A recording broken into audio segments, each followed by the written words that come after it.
দিনে কাজ করতে হবে মাত্র ৬ ঘন্টা, সকাল 10:30 থেকে বিকেল 4:30 পর্যন্ত। এর জন্য প্রতি মাসে বেতন দেয়া হবে প্রায় 4,500 ইউরো, বাংলাদেশি মুদ্রায় যা প্রায় 5 লাখ টাকা। কিন্তু এরপরও এই কাজের জন্য লোক পাওয়া যাচ্ছে না। শুনতে বেশ অবাক লাগলেও শ্রমিকের অভাবে এমন ঘটনারই সাক্ষী হচ্ছে অস্ট্রেলিয়া। বিস্তারিত সঙ্গীতা সার ডেস্ক রিপোর্টে। ভয়াবহ শ্রমিক সংকটে ভুগছে অস্ট্রেলিয়া। চলমান এই শ্রমিক সংকটের নেতিবাচক প্রভাব পড়ছে দেশটির কৃষিক্ষেত্রের উপর। ব্রিটিশ সংবাদ মাধ্যম দ্য সান জানিয়েছেন, 4,000 ইউরো বেতনের মাসিক চুক্তিতে কাজের জন্য শ্রমিক খোঁজা হচ্ছে। কাজ হচ্ছে গাছ থেকে পাকা লেবু তোলা।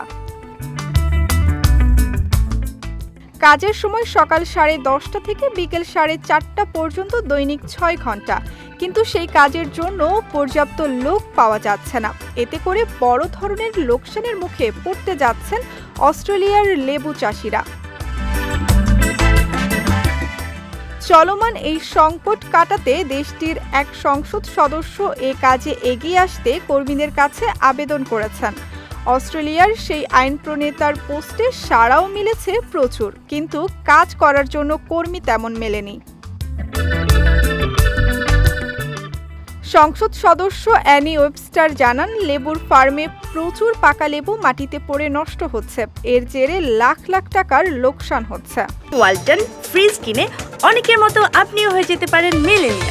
সেরা পণ্যের সেরা অফার। তবে এত কিছুর পরও কিন্তু এখনো কাজ করার জন্য পর্যাপ্ত কর্মী পাওয়া যায়নি।